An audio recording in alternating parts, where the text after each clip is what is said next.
Going the distance with local sports. This is the X Sports Network. At C&B Linen, fast, friendly, and reliable service is our promise to you. Because you're not just a customer, you're family. From multi-use linen to branded floor coverings and a complete range of cleaning supplies, C&B Linen is here to make sure you have everything you need. From our high-quality products to our fast, friendly, and reliable service, you'll experience the difference with C&B Linen.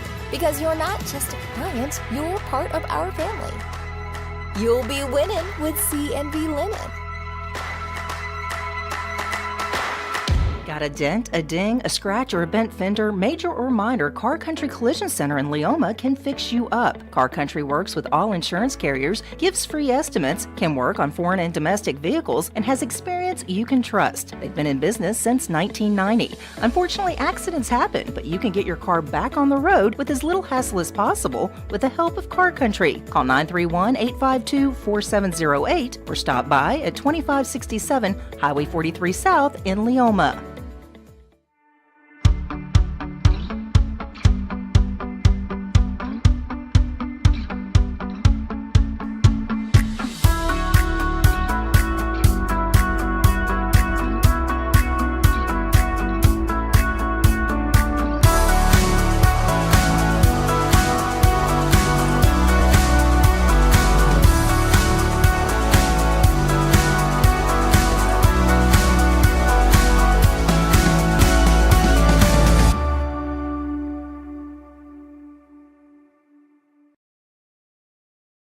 Hey everyone, this is Landon Saunders. And this is Nate Patterson with Cloud9 Fiber. We're excited to finally be able to offer Lawrenceburg our blazing fast, reliable, and affordable fiber internet services. If you're looking for a more reliable and more affordable provider, we at Cloud9 Fiber have you covered. Plans start at $50 a month, and we can offer up to a gigabit to your home or business. We are excited to be able to offer your first month of service entirely free. We encourage you to sign up on cloud9fiber.com or by calling 931-201-9098 so we can help you make the switch today. For the best meal from south of the border, head to Cocina Real and Puente Grande for lunch and dinner. With a wide array of mouth-watering entrees, there's something for everyone on the menu. And you can't forget the cheese dip. They'll treat you like family, and you'll never leave hungry. Make Cocina Real Mexican Restaurant and Puente Grande Mexican Restaurant your choice for authentic cuisine, located in Lawrenceburg, Tennessee. Going the distance with local sports. This is the X Sports Network. Welcome everybody here to X Sports Today. AJ Gobble, Bryant, Gobble, and Michael Marks. And guys, it's a Tuesday. We're all busy going from middle school to high school basketball games. A lot of stuff going on today. Everyone's thawed out. For the most part. I'm going to say, if you were where I was last night, I was up in at East Hickman Middle School. It's still rough up there. Now, the main roads are clear, but if you wanted to take a ride on any non-main road, it's still very, very icy up there. But for here, we're thawed out for the most part. It's just wet now, but it's warm, and so it's crazy. What is it outside right now? Probably close 51. to 50. Yeah. It's crazy Feels how like summer. It feels crazy how balmy it is outside compared to the 9-degree wind chill that we had this past weekend. Yeah. Feels like we're like Olaf. Want to do in summer. Not that I haven't watched that movie a lot. Sounds recently. like it. Yeah, sure. Da, da, da, da. Your girlfriend really wants to take you to the Frozen ride at Epcot. It's a pretty fun ride. I would say I'll be there. not gonna lie, it's a pretty fun ride. Hey, oh, there's Taylor. There's Taylor. I didn't have his name on the graphic, but he's here. Say adjust the camera. There we go. Somewhere deep inside of me, I actually feel like I'm not here. So, is this some deeper meaning to something going on? Be like my soul's dead or something like that. Guys, getting into the world of sports. Big news, locally at least. The Grizzlies trading one of their stars. They're sending Jaren Jackson Jr. to the Jazz, part of a 7-player trade. This is literally breaking and just reported 12 minutes ago. It's an 8-player trade. The Memphis Grizzlies will get Walter Clayton Jr., Kyle Anderson, Taylor Hendricks, George Niang, and 3 first-round draft picks.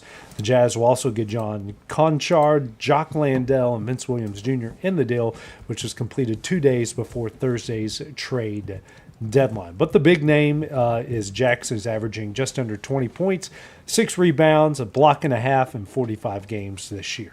Well, Kyle Anderson back for his second stint in Memphis. Had been with the Grizzlies previously, but I think the big pickup here are 2 things for Memphis at least. Walter Clayton Jr., a young, extremely talented point guard, and then 3 future first-round picks. I mean, we've seen this kind of been laid down as the framework for building an NBA championship franchise with the Thunder. Just stack up as many first-round picks, get a bunch of top 5 picks, and then you have a roster built. I think Memphis is trying to do their version of that. I'm glad that Memphis is finally kind of dismantling, being like, okay, let's rebuild. I'd be okay if they ship Ja off. I think that's somewhere in the works. I think it's more of a who wants to take him rather than trying to deal with. Right. So the whole, Ja Morant, Jerry Jackson, back when they had Dylan Brooks, all that's gone, and they need to focus on rebuilding. I like Walter Clayton Jr. I was really impressed with him in the tournament last year with Florida. Yeah. Like that guy. Yeah.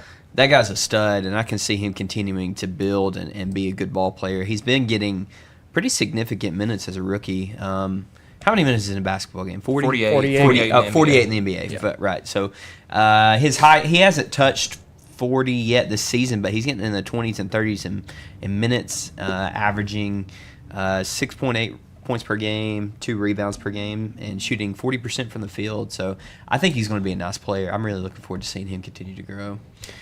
Yeah, I agree with that. Watching him at Florida was, anytime he touched the ball, he was either going to score himself or he was going to be able to find somebody else, and they were going to end up scoring. I mean, just a really good overall player, good scorer. Just like I said, if he doesn't have a shot, he's going to find somebody else, and they're going to be able to take one. I'm with you. I haven't really paid much attention to Memphis, and I wouldn't say I'm like the biggest NBA guy, but I do watch the games occasionally, and Memphis has definitely gotten to where you're right, they need to just do a complete rebuild. They're insignificant. Right? They're insignificant right now. AJ makes a good comment with John Moran. It was like, all right, well, who's going to want him? Mm-hmm. And I think they're doing a good job at bringing who they are in right now, and I guess you could say that this is the first stepping stone to see what the Memphis Grizzlies could end up looking like in the next couple of years. This is the hardest part of the NBA season to watch that you're in right now. Like, you're kind of in the dog days of winter, opposite of baseball. The dog days of winter in January, February. You've already played, 40 games. You got another 40, 45 games to go. And everybody's just kind of managing right now. Right. It's fun to keep up with from a trade perspective with the trade deadline coming up, but I think teams pretty much know what they're made of at this point in the season. They know who's going to be contending, who's going to be in the playoffs, who's not. You might have a few fringe teams that are up in the air, but you know who the championship contenders are going to be. Right. And everybody's just kind of managing that right now. Managing injuries, managing roster, managing minutes. It's not really fun to watch right now from a basketball standpoint. Yeah. But it'll start picking up again, and then it will get good. But you really have to be kind of a basketball sicko to be watching keeping up with all the NBA games and who's playing, who's not, who's doing well, who's not, with the way the season is right now. And that's just, I think, across the board injuries. Where you're missing a bunch of the guys from last year, Halliburton, Jason Tatum, guys like that are down with Achilles injuries. But I will say, NBC and Peacock have done a pretty good job with the NBA this season. I watched I believe it was the Knicks and the Lakers on Sunday night, and then they had I think it was the Nuggets and the Thunder afterwards. Listen, Sunday Night Basketball has been pretty good this year. I will say that. And that was something I was looking forward to, because I do remember the days being able to pop on NBC and watching some of the games. A little bit of nostalgia from that point, but that was one of the questions that I had internally, which was, all right, are you going to be able to get the good glory days back then? How good are you going to be now? And they have impressed me. They've done a very, very good job with their pregame, their in-game stuff, and the postgame. Yeah, and I think their commentary teams are what's really selling it. Mike Tirico, obviously one of the best in the game right now. And then I think Noah Eagle won a lot of fans over at the Olympics a couple of years ago with Team USA basketball. So I think he's been a great addition as well. Yeah, guys, some other trade deadline is Thursday. No shock to anybody, James Harden wants out of the Clippers after they got off to a 6-21 start. They've been on fire. They're back into that playing game. They keep playing the way they're playing. They might just get into the playoffs, period. But Harden wants out, and it looks like Cleveland is his landing spot. I thought that was weird. Yeah. The Darius Garland for James Harden thing. Yeah. I don't know why they think that's good. Getting an old James Harden who isn't going to give you a lot of minutes. I mean, I don't even know the quality of minutes that he's given. I haven't watched much James Harden basketball. Is he playing good? Does anybody know? 25 points per game. Yeah. So I mean, he's top 15. He's top 15 still scoring. Yeah. Okay. Maybe that makes sense if they want to make a championship run. I would say he's playing 42 minutes a game. It's looking like he's having a really, really good season. I mean, actually. Cleveland last year had a great regular season. Everybody's expecting them to be, compete in the East for the championship, and they got bounced by. Who did they get bounced by in the East? Who? Cleveland. That was Indiana. Was it Indiana? Right. So, I guess they just think they can't run. I would want to run it back if I were them. I don't know why they're wanting to trade. I don't know. Maybe they think they need just another piece to get them over the hump. I'm kind of on the opposite side of you. I think that if you're trying to make a championship push, I get he hasn't won one, but you got to give James Harden a look. That's a guy that can give you 25 points a night consistently, and that's a scoring opportunity you can't pass up. And it seems that when he's on like a loaded team like he was in Brooklyn, he becomes a really good passer. He was 10 to 12 assists a night. I mean that's just another point guard for your team right there. Yeah. Yeah, absolutely. And looks like the Golden State Warriors guys are wanting to deal Draymond Green. Looks like the Bucks might be the landing spot as they try to get Giannis. It's either him or Jimmy, but Jimmy Butler's hurt. Draymond's not. So there you go. But I think it just comes down to, yes, Giannis is very appealing, but also at the same time, I just think the Warriors organization, Warriors fans, the team, everybody has been over Draymond for a very, very long time. He's one of those players that is like, how are you still with that organization? Because it's like every single year we deal with, he's been suspended for 3 games. He's been suspended for 5 games. He's gotten an altercation. It's like, but at the end of the day, you realize he's a really, really good basketball player. Really, really good basketball player. So they've obviously been able to kind of look over the instances that he ends up having. But obviously, at some point, enough is enough. And it definitely looks like, from the Golden State perspective, I don't know if this is the end of his contract year, if he's got a couple more years left. But, from their fans' perspective, everything, I can see that they're pretty much over Draymond. But then the other question ends up, okay, well, who's going to want to deal with that? And if Milwaukee wants to deal with that, then Milwaukee will deal with that. If, somebody else does, then they will. But you obviously know what you're getting when you get him. Yeah, and it's kind of a tough spot for Milwaukee because it's pretty much their choice. I guess you could say it's their choice between, do you want Draymond, who is a decent on the court player but has shown to be a locker room problem, or do you want Jimmy Butler, who has been typically a pretty good locker room guy and has been good, but he's hurt right now. Yeah.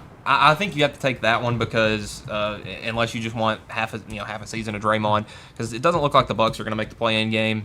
So I think you pretty much just call this year a wash. Trade Giannis and move on. I don't know why the Bucks are even interested in Giannis in Draymond or Jimmy Butler. That doesn't make any sense to me. So I guess it's not going to be a 1-for-1. There's no way. I mean, Giannis is 30. I'm not even going to try to spell his name. He's 31. So he has. I mean, he's still on the backside of his prime, probably, but he's still got 5 or 6 good years left. Draymond's 35 and Jimmy Butler's 36. It just doesn't make sense to me why the Bucks would be even interested in that. Obviously, they're going to get picks from him, but I mean, Draymond's bound to retire if he gets traded. Like he's bound to play out the rest of this year and retire. So it does, none of that makes sense to me on why the Bucks would be interested in shipping off Giannis and getting bag of chips. Is it to the bag of chips? I agree with you because old bag of chips, stale bag of chips, sold and stale. The question that I would have with that is, I agree with you, but is this a sign that maybe the Bucks are just like, we just really want to get him out of here? Are they done with him from either a contract standpoint or something where it's like, you know what, at this point we just want him, we want to trade him away? Yeah, and you know, I'm really glad the Bucks ended up winning that championship a couple years ago, because I think Giannis, you know, was going to fall into that ranks of the Charles Barkleys and the guys that never were able to get a championship. I'm glad he was able to win that one, because the Bucks are in a spot right now that I know that both sides, Giannis and Milwaukee, kind of want to separate. But they might be at a point now where they kind of have to stay together, because I'm not sure if there's any options trade-wise that would be somewhat viable. Yeah. Did y'all see LeBron made his 22nd All-Star game? Not a starter, though. No, it doesn't matter. He made his 22nd All-Star game. I didn't think he met the minute requirements, did he? It was close. It was close. But either way, I don't know if he played to an All-Star level. What do we think? 21 points, 6 rebounds, 6 assists, 50% shooting. I mean, he's missed half the season, though. Yeah. I mean, he missed the first 3 or 4 weeks of the season, right, with an injury. So I don't think you can leave him out by any means, but at the same time, it's like, okay. He's only playing 30 minutes a game, an average, so it's definitely not the same LeBron we're used to anymore, but it's kind of like like what they did with Shaq and with Dirk in their last couple of years. Right. And Dwayne Wade, put him in there. Right. Yeah. The name value is getting them in, not necessarily the performance on the court this season. Yeah. Well, I don't think anybody watches the All-Star game anymore, so throw them in there so you can try to sell some tickets. They had a good format for the All-Star game. I've really liked what they've changed, like the score limit thing. Yeah, they're like, okay, once you get to the third quarter, they put a final score that you have to reach. It's not a time limit for the fourth quarter. It's if both teams have 80 points or 75 points, then it's like it's like 98, and then you have to go. The scoring target's 98, and then it's whoever reaches 98 points first. That's the end of the game. That's been fun. I still enjoy watching the dunk contest too. I don't know about y'all, but I just like to. I like to just see what kind of athleticism and crazy stuff comes out. Old Max McClung coming out of the G League every year. Every year for the dunk contest. But he's so good. He is so good. That dude can fly. Let's see if we can find out who's in the dunk contest this year. I don't know if he's not in it. He's not in it. They're not bringing him back. I covered him in high school, man. Did you really? Yeah. Because he's up there in Bristol. Yeah. His team played all of my teams in my area that I was covering, and man, was he a lot of fun. Jalen Duren from the Pistons, Jackson Hayes from the Lakers, Carter Bryant from the Spurs. Okay, so these guys are all like 6'9". Is that the end of the list? Right now, they're probably trying to find some more. Usually they had some late additions. Yeah. But usually there's like, what, 6 or 7? Yeah. As of February 3rd, there are 3 confirmed participants. So maybe they can get It's kind of a rough going. I miss the days of Zach LaVine and Aaron Gordon just doing stuff you'd never seen before. It's hard just going back and forth. Yeah, those are amazing. Yeah. That's 2015 or 2016, somewhere around then. That was an amazing contest, and 2 years in a row, Levine got robbed for that. That was great. 2016 was amazing for like all sports in general. Yeah. Right? That was the 3-1 comeback from the Cavs. Yeah. That was the Villanova and the Cubs. That was the Villanova buzzer beater. That was the Patriots coming back in the Super Bowl. Yep. I think that was the amazing slam dunk contest, right? Yeah. I think so, yeah. 2016 had amazing sports. Anyway, sorry. Got from NBA talking about different things that happened in 2016. Well, also, was that the 50, I think. Well, no. I was going with the college. 50 was 2015. With the college playoff, was that the year that Clemson won on the little rub route? No, that was the year Bama won on the Kenyon Drake kickoff. This was the Kenyon Drake kickoff. Okay. So that was early 2016. That was the January 2020 or 2016 game. Yeah. That's right. The next year was the rub route. Yeah. Still, both great games. Yeah. Well, that's about all I can talk about the NBA. That's all I got. Let's get into baseball, guys. Here's some media news to you. The Brewers, Marlins, Royals, Cardinals, Reds, and Tampa Bay Rays have decided they will partner with MLB, which will produce their games for the 2026 season and beyond. The Braves, Angels, and Tigers are the remaining teams in the Main Street Sports portfolio have yet to announce their plans. It is expected the Angels and Tigers will join MLB. The Braves made an announcement. Looks like they're going to start their own streaming service. Good for them. January 8th, all 9 Main Street sports baseball teams terminated their contracts as the company scrambled. I don't know why I can't read today. To find a buyer while in the midst of more financial turmoil. Just 1 year after it emerged from a lengthy bankruptcy proceeding, those teams promised to continue negotiating with the company, but with spring training approaching, given until the end of the month to resolve its situation, the departures seem to indicate that RSN provider might be headed toward a liquidation.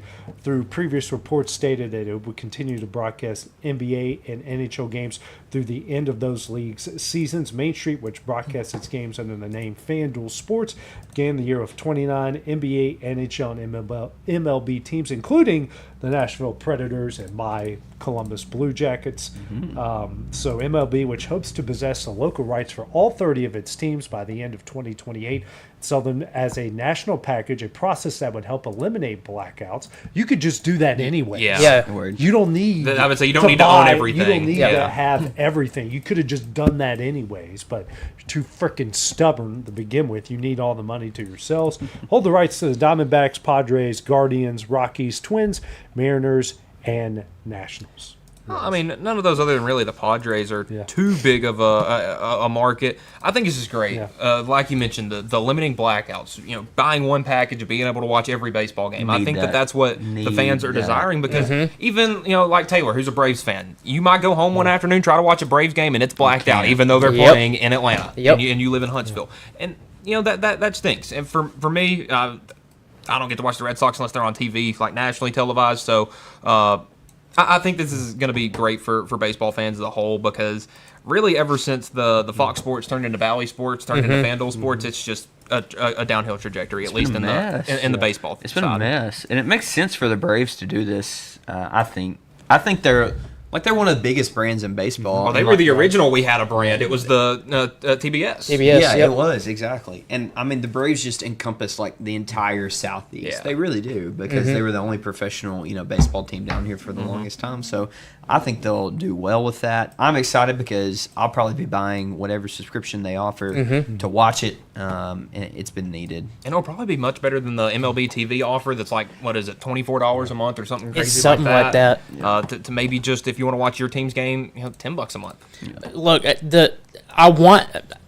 ever since they started doing the blackout stuff with the streaming and all that, I mean, not only rubbed me the wrong way, but every other baseball fan the wrong way.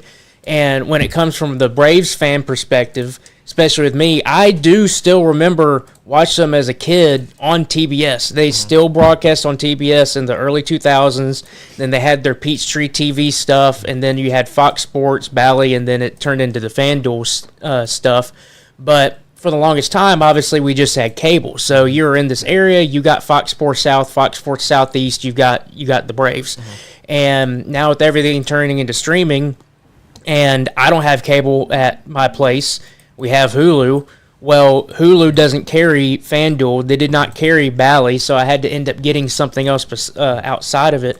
If the Braves are able to create their own station or whatnot, whether you bring the whole Peachtree TV whatever thing back or whatever you end up doing, if you're able to get it through all these other providers, Hulu, YouTube TV, Fubo, whatever it is, and just have, hey, here's the add-on for it.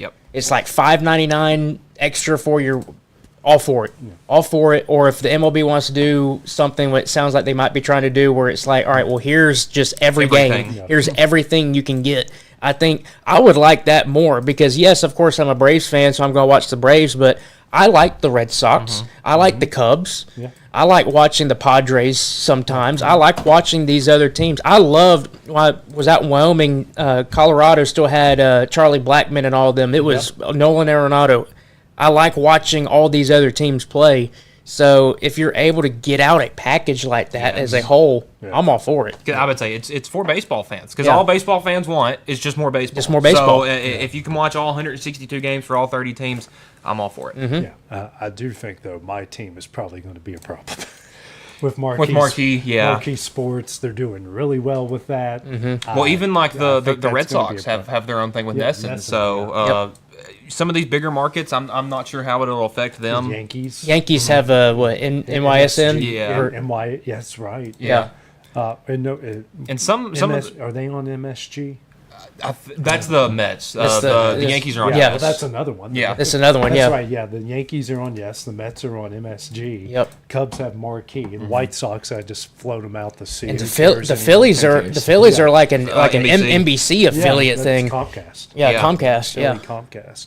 Yeah, that's not going to happen this year. It's not going to happen next year. But I think we're about to enter a point where it's like maybe take just like a blink and wait 5 years for baseball, because right now with streaming and we might not have baseball in 2027. Yeah, it's salary cap. If we get a salary cap, it's worth it. I don't know if that'll fix everything, because the players will never sign on. Yeah, you're right. I'm being. I'm being over dramatic, but the sentiment remains yes. Man, I would love to see a salary cap. Well, speaking of, could not have a season. WNBA and the Players Association, the meetings are now getting quote unquote helpful, but they have been very contentious. And guys, I do not know if they're going to have a season yet or not this year. Well, again, I mean, it's something that gets mentioned after every season, is that they draw a deficit every year, and it's something that the NBA funds. And then the players want more money because if you think if you're a professional basketball player, you should be in the top 10% financially, and they're making $9 to $5, so they have to go play overseas during the off season. Women's professional basketball is in a tough spot right now. It is, and I mean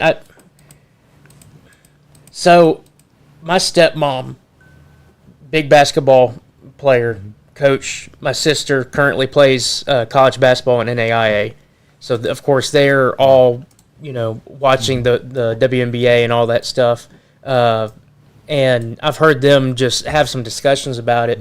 And they're spot on, which is, yes, you like what you said, you're a professional athlete, so you would anticipate to be able to get a salary that, well, one, you're going to be able to live off of 100%, but two, you're going to be able to, you're not on that margin where, okay, I have to have a side job and able to make it. You're making it in life, and you're doing very well. And yes, I do think that they deserve that. The problem is, how are they going to bring in money for it? Because the NBA, the players are going to be able to get these 50, 60, 70 million a year contracts because they're bringing in hundreds of millions of dollars each and every year. So they have the money to be able to dish out. And it's a tough spot. And the thing to always talk about with being a comparison is if I go work for a multi-million-dollar company, well, I might be able to work for them for $80,000 a year. Yeah. That's no problem for them. But if I want to go work for this mom and pop shop down the road, which they do have a good amount of business or whatnot, I might only be able to get $30,000 a year because that's what they're able to give. And unfortunately, the WNBA is on that lower end of things where they are able to give the contracts that these players really deserve and that they really want to give. And they got to find a way to get out of that deficit. NBA cannot keep helping out. And I really think that Caitlin Clark, some of these others, Angel Reese, some of the other big figures in there. I know I would have preferred you said like Paige Becker. Paige Becker. Well, I'm throwing names out. Paige Becker. All those, but being able to use them to keep that brand alive and build it. And who's that girl from USC? Is Sanders your last name? I know you're talking about, but you get my point. It's like we be able to use them to be able to further the brand of the WNBA and help bring in more investors, more sponsors, and help grow that. And they'll get there. I do think that they'll get there, but it's going to be a tough road. Yeah, I was going to say they're missing two things. One, I think player likability needs to go up because nobody wants to watch a game if everybody's just going to complain at a press conference afterwards. Yes. Mm-hmm. But because even all of us are like, here we go. I think if it was a and not to say that the men don't complain about their professional sports and but it's about the game, not outside factors. And dude, they need better marketing because it's during their season goes on during the summer. It's after the NBA, so there's no sports going on other than baseball. And nobody knows what's going on. Yeah. I mean, CBS has picked up some games. I know ESPN does a couple of games, but there's more than just a couple every day. Yeah, you're right. You guys are right. Well, coming up next, we're going to take our first look at the Super Bowl when we return here on X Sports Today. I'm Mike Keith, and my friends at Elliott Johnson Insurance have a great partner in Auto Owners Insurance. Auto Owners makes it easy to get life, home, car, or business insurance. Let Elliott Johnson Insurance find the Auto Owners policy that makes a difference in your life. Call Elliott Johnson Insurance at one of their 3 locations, Florence, Loretta, and Lawrenceburg. Elliott Johnson Insurance, moving forward for our clients every day. Welcome to Employee Resources Credit Union, where you're more than just a number, you're family. We provide financial solutions that rise above those of traditional banks. With roots stretching back to 1964, we've served 4 generations during constant industry changes. We're known for our low fees and incredible rates. Join us and experience the credit union difference. ERCU, not for profit, for service. Comprehensive care with a compassionate touch. That will always be the guarantee at Encompass Healthcare in Etheridge, Tennessee. Whether you're looking for primary or urgent care, x-ray services, or weight loss treatments, the team at Encompass is equipped to serve your needs today. The doors are open Monday through Thursday from 8 to 5 and from 8 to noon on Fridays. Make an appointment with providers Kendra Brown, Tori Cox, or Ellie Brown today. That's Encompass Healthcare, located on Highway 43 North in Etheridge, next door to Chapman Tire. For decades, First Class Charter has provided high-quality motor coach transportation services to the Tennessee Valley.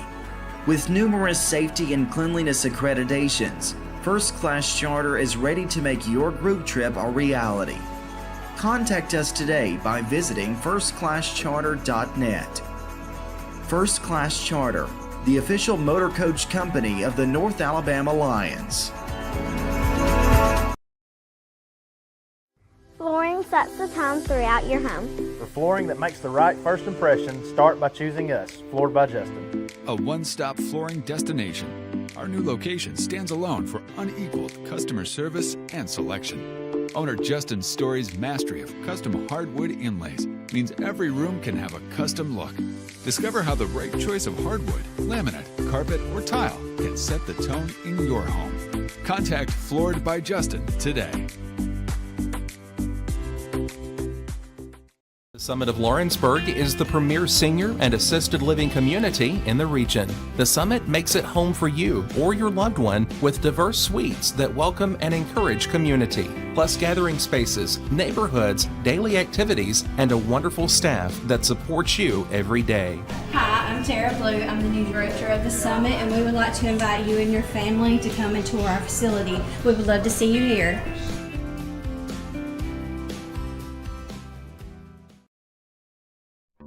There's no job too big or too small for Gonzalez Lawn and Landscapes. Owner Chris Gonzalez works hard to make your commercial or residential properties one of the neighbors will envy. You won't find a lower price anywhere else, and that's a guarantee. We offer mowing, landscape removal, small construction jobs, and more. Our team is licensed and insured to ensure the best work for Lawrence County and surrounding areas. Your satisfaction is our goal. We won't leave until you're happy. Call today to set up a free quote.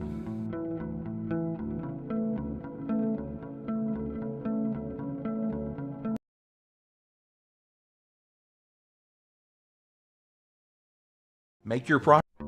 There's no job too big or too small for Gonzalez Lawn and Landscapes. Owner Chris Gonzalez works hard to make your commercial or residential properties one of the neighbors will envy. You won't find a lower price anywhere else, and that's a guarantee. We offer mowing, landscape removal, small construction jobs, and more. Our team is licensed and insured to ensure the best work for Lawrence County and surrounding areas. Your satisfaction is our goal. We won't leave until you're happy. Call today to set up a free quote.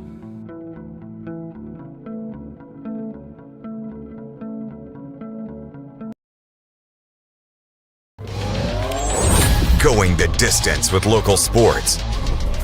This is the X Sports Network.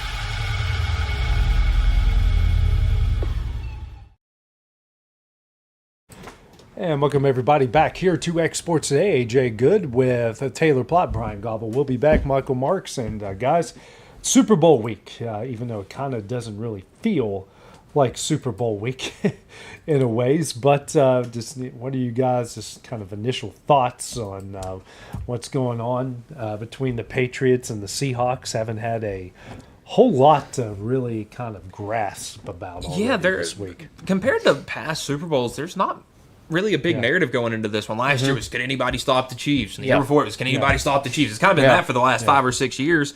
And now we get, you know, a rematch of one of the best Super Bowls of the 21st century, and nobody's talking about it. Listen, you got two of the best teams in the NFL. I think it's going to be a great game. But right now, I'm not sure who has the edge. I'm not sure as the edge. The thing I'm wondering is we do have a storyline here. Yeah. The storyline is the Patriots are back with Mike Vrabel and Drake May out of nowhere. Yeah. I mean, we knew that they were going to be a good team going in, and all of a sudden they just ran the table, and here they are. I mean, I'm shocked that I don't feel like I've been hearing a lot of that. Yeah. It's ended up being more, the Patriots are back in the Super Bowl or whatnot.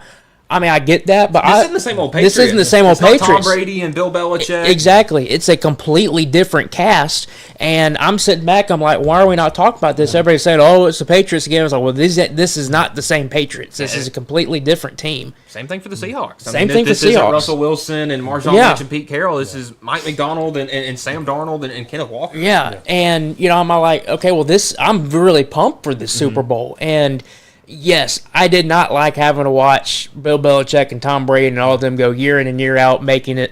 But I'll tell you one thing. If there was a Patriots team that I could get behind, it's this one. I really like how they play. I like Vrabel. I like Drake May. I like the vibe that they have.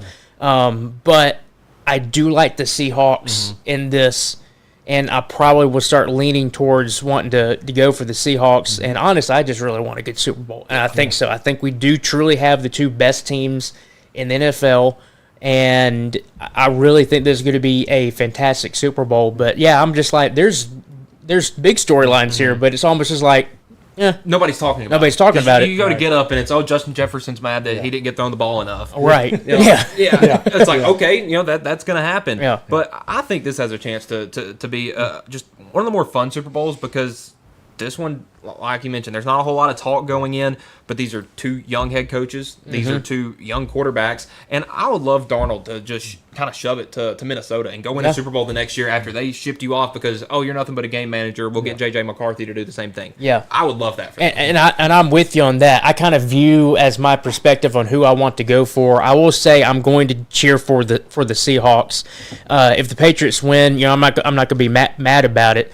But I kind of look at it as like, all right, well, who do I really want to get it done this year? And I really do want Seattle because of Sam Darnold. I want him to be able to stick it to the Vikings, to stick it to all the haters out there who have said, okay, well, he's just not a good quarterback or everything. It's like, no, he is a really good quarterback. He needed a good team and a good infrastructure around him to be able to shine. Just like the majority of the quarterbacks, you need to have that, you know, collective cast around you that get you where you want to get to. I want him to be able to do that. And I also feel like, all right, well, if the Patriots for some reason don't win it this year, they're going to be back. Yeah. Drake May is the real deal. Vrabel is the real deal.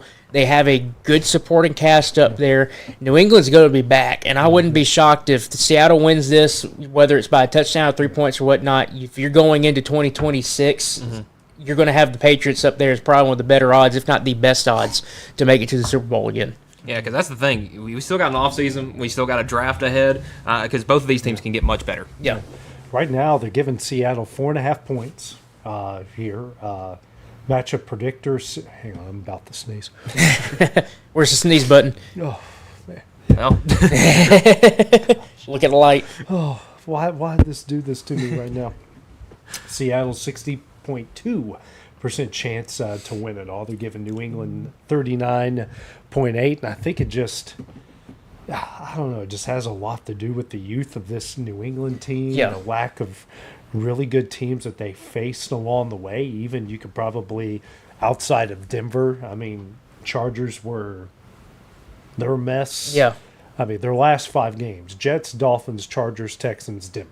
And when you look at those last games, they haven't been very flashy offense-wise. I mean, you look at Drake May's averages for the playoffs, and I'm just this off the top of my head because I saw it this morning. I want to say that his completion percentage is like 70%, but he's only been throwing for like 150 yards a game. He's got like 3 touchdowns and 2 interceptions. He's got more passing yards on the year than Darnold does. Yeah. He's got him beat by like 350. He's got a lot, but when you look at the playoffs, he hasn't really been shining. It's usually just been the Patriots' defense have gotten stops, they've gotten scores off of turnovers, and everything. So I do feel like Seattle has the edge because their offense is just clicking on all cylinders right now. I think their defense is good enough to handle New England. The question that I have is, can New England stop or slow down the Seattle offense enough to where they give Drake May an opportunity? Because if they can't, I wouldn't be shocked if we end up seeing Seattle win this like 28-14 or something like that. But I think it's going to be closer. I think it's very important that the Patriots offense comes out fast, because you look at the 3 teams they've played in the playoffs, the Chargers, the Texans, and the Broncos, all fantastic defensive teams. Yeah. Well, the Seahawks have played the 49ers and the Rams, not saying they're particularly great on one side of the ball or not. But it just feels like New England's games have been more physical up to this point. I don't know if that helps them or hurts them in a fact that, they've been here, but now they're beat up. I think the difference in this one's Kenneth Walker, because I don't think the Patriots' rushing game can keep up with what Seattle has to offer, and I think they're multiple enough that they have just enough on offense to get it done. And I agree with that. I think that Kenneth Walker has, because obviously you look at the season, who's been the guy who's been in the red zone at Charbonnet, and he's, as far as I'm aware, he's done for the season, I think. And if I remember correctly.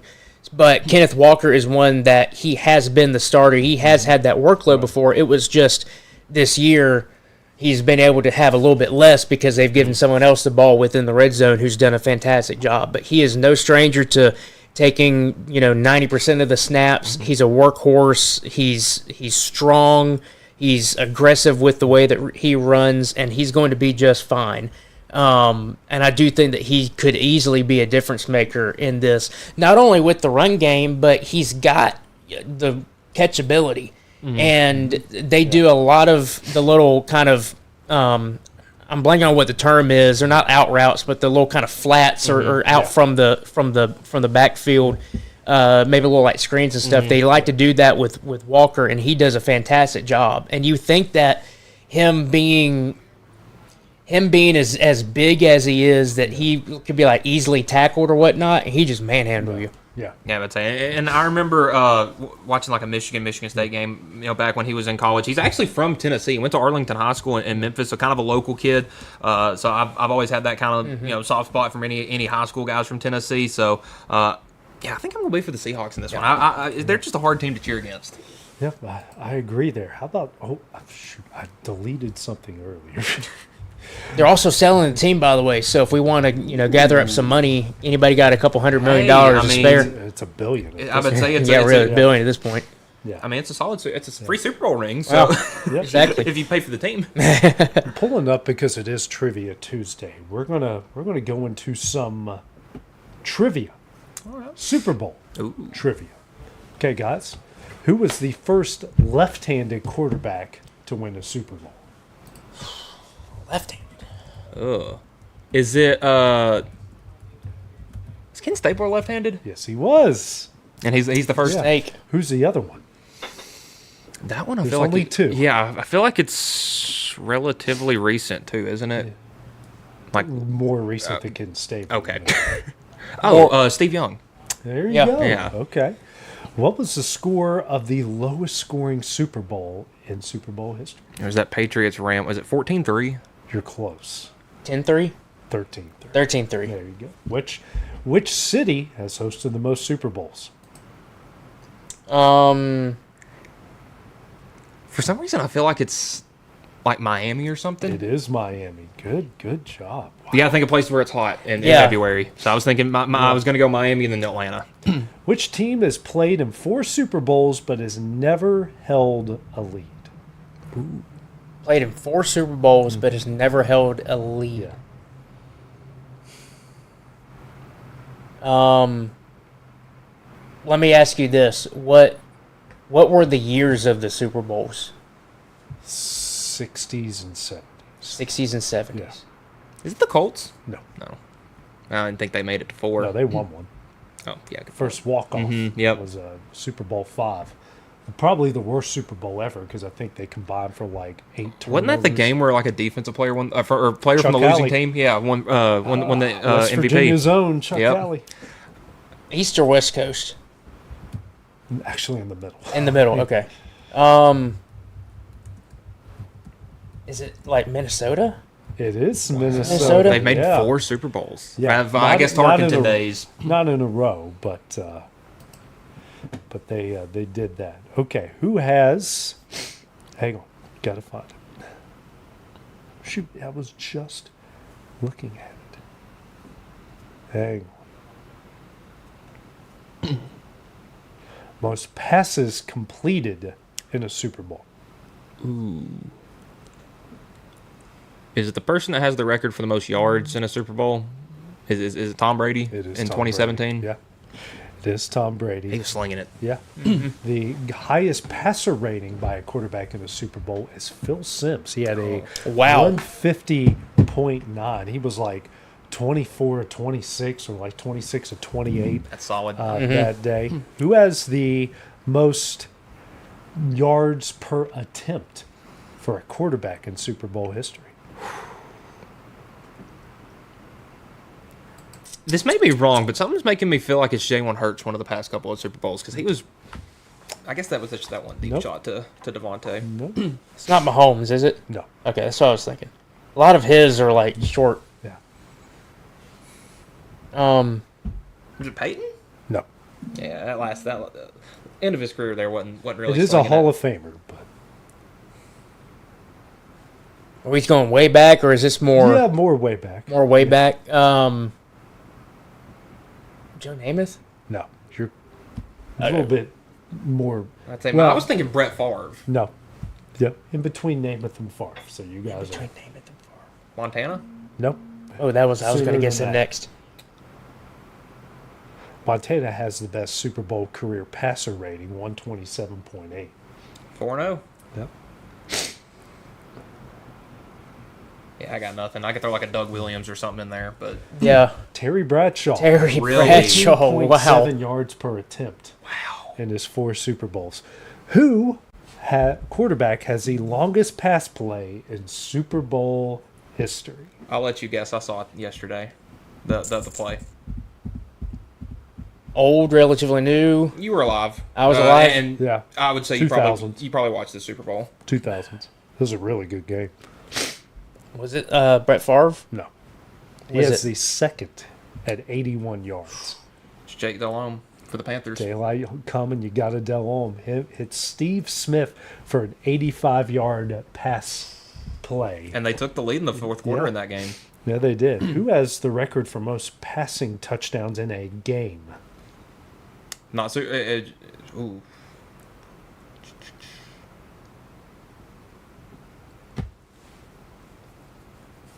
Because you gotta real like I feel like you don't want to go back before probably the early 90s. Most passing touchdowns In a game. in a game. Yeah. Is it in a Super Bowl? Yep. Okay. Yeah.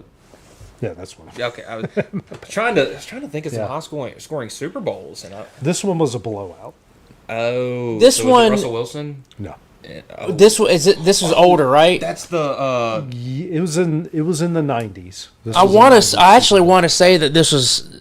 I saw it not that long ago on ESPN, like on Get Up or something. They were doing like something trivia wise. I thought I saw this one. Is it Aikman? No. No, it's not the Cowboys. Very close. Oh, was it the guy on the? Was it Kelly? Was it the guy on the other side? No. Okay. They would have won a Super Bowl Yeah, if he would have thrown. Was it Marino? No, he only threw 1 touchdown in his 1 Super Bowl. Okay. That's probably why he didn't win one. It wasn't Montana, was it? Nope. It was. You got the team right. I got Sanford. Yeah. Is it Steve Young? Steve Young. Yeah. Wow. In that Chargers Super Bowl, Oh. threw 6 touchdowns. The record for most passes intercepted in a Super Bowl. It's the quarterback that played against the Raiders that year. Was it whoever the Ravens quarterback was that in that game? Is it him? You mean the Raiders? Or the Raiders? Yeah. Yeah. Who was that? Rich Gannon. Rich Gannon. 5. Jeez. Yeah. Career passes intercepted in a Super Bowl. It's probably him. No, oh, somebody's got more than 5? Yeah. Guy that played in 5 Super Bowls. That's right. And he threw 8 career interceptions.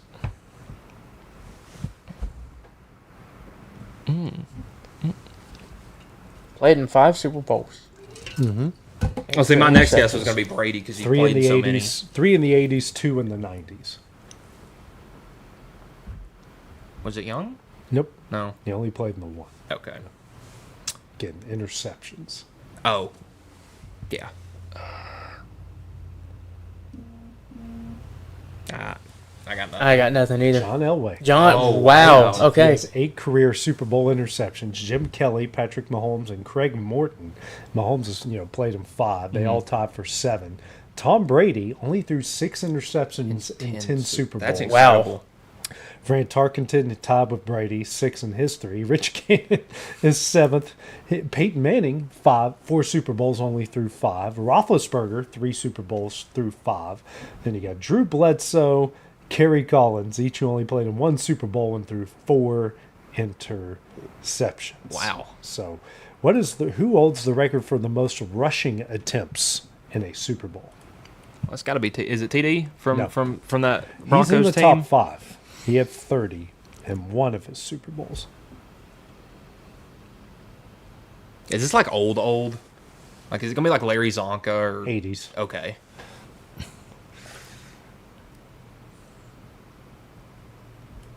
Trying to think of some of those early '80s Super Bowls. I can't think of them.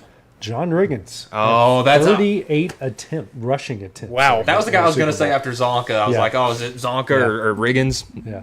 Most rushing yards in a Super Bowl. That would be Davis. Nope. No. No. He had 157, but he's only 5th all time for rushing yards in a game. If you guys get this right, he was pretty much known as a one-hit wonder. Oh, I wouldn't be able to get it. In a Super Bowl? Yeah. What team? Washington.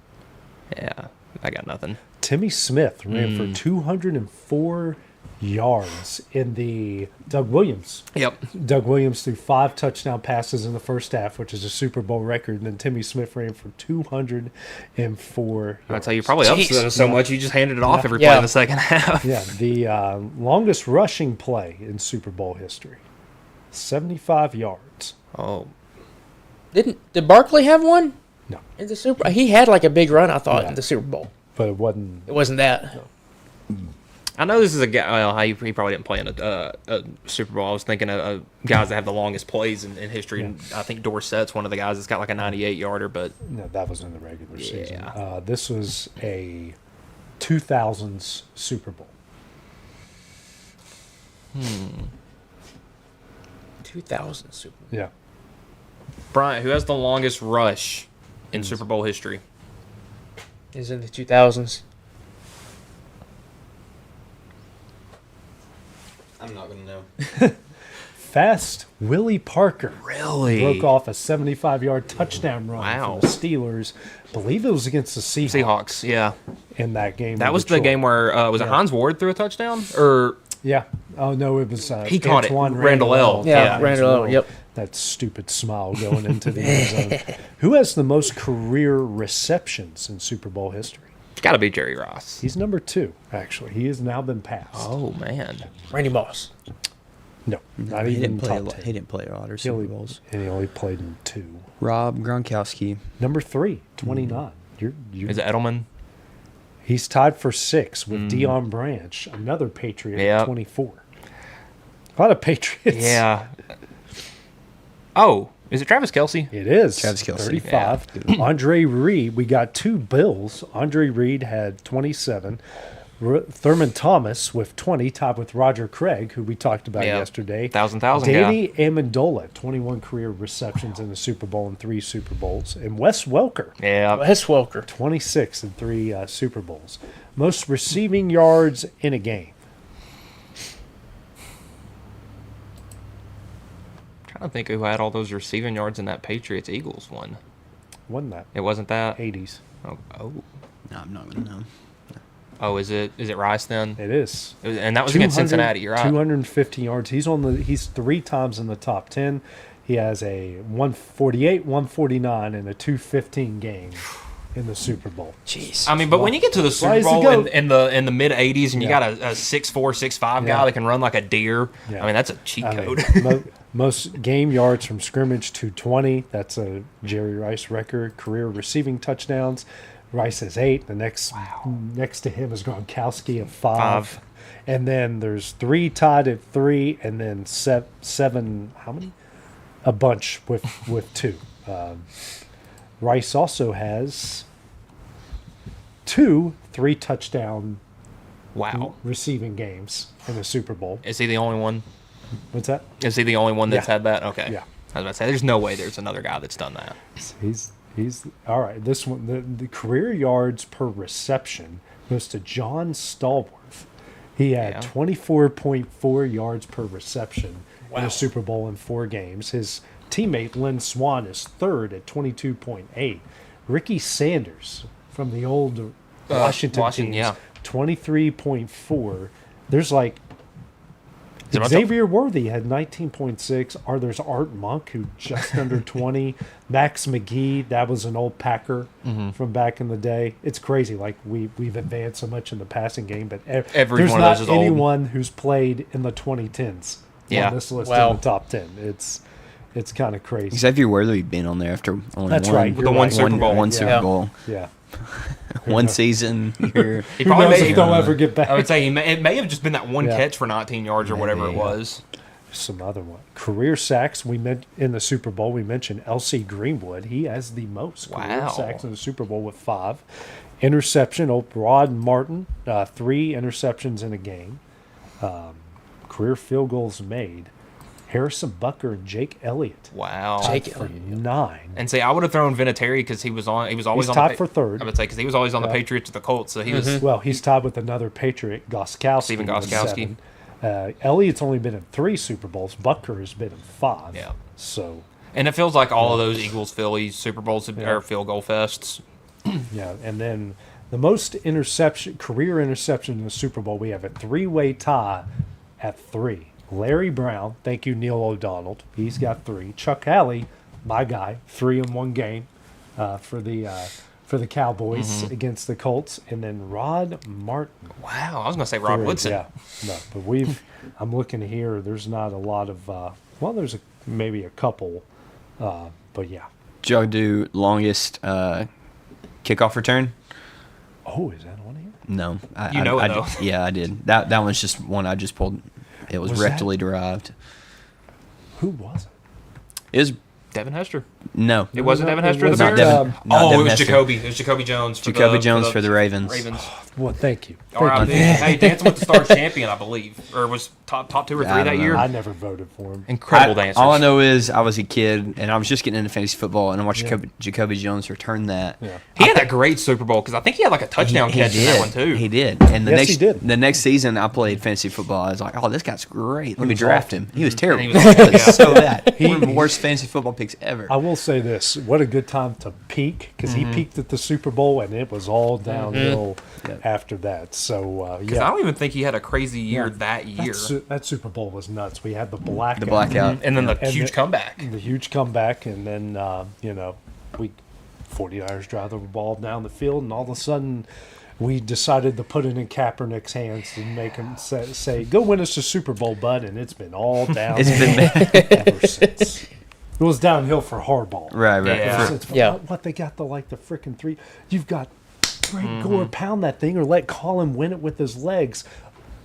I was around a lot of church people and I said a lot of bad things. A lot of bad things during that game. Somebody, I think it was like Taylor Wan and Will Compton, were asking Mike McDonald. Yeah. He's like, okay, You're at the 5-yard line or whatever it was. You have 26 seconds left. You have Marshawn Lynch in the backfield. What play are you running? He got that question like 4 or 5 times while doing interviews yesterday. I watched the video, and it was like a 5 or 6 minute video breaking down that play from like the Patriots side of things. I saw that. I saw that same one. And that's just... Well, they worked, I saw something where they worked on that play. That is exact Seahawks play. like the running on the goal. They did. Yeah. Jacoby Jones, his best season in a regular season, he had 560 yards, but he only had one playoff run in it. We have 147 yards and 2 touchdowns in 4 games. Made a lot of money. Yeah. Yeah. Well, I remember Flacco hitting him for those bombs in Denver, knocking off that really good Peyton Broncos team. Remember watching that coming back from in one day. That was in overtime. That was a walk-off, I think. Yeah, it was on a Saturday, too, because I remember in one day I covered, this is wild, the number 1 team in Division II losing, the number 1 men's basketball team Division II losing, the number 1 team women's team in NAIA losing, and the number 1 team in Class 2A in West Virginia girls basketball losing. I covered all of that in one day. Wow. And then that game happens because I remember listening to it on the radio on the way back from the high school game. I'm like, this is just like upset city. Like, how do I just kind of process all this? Well, guys, that was a lot of fun here today. So tomorrow, no show. Got my TCCAA games. Bryant helps out with his church. He's a very godly man, and he has to listen to my BS all the time. all the thing. You know how many times I've said something on a broadcast and go, Bryant's judging me. No. That's not true. I'm quoting Dumb and Dumber, Major League. I like a funny movie. Major League is a hilarious movie. Good money. It's great. Can you guys quote it? Oh, yeah. I mean, I'm probably not on air, but yeah. Oh, yeah. I'm gonna get fired right now if I start saying some things. There's only one thing left to do. Win the whole freaking thing. There you go. Yeah. There you go. All right, guys. So that will do it for Exports Today. We'll see you guys on Thursday. We'll really start breaking down the Super Bowl on Exports Live. Going the distance with local sports. This is the X Sports Network.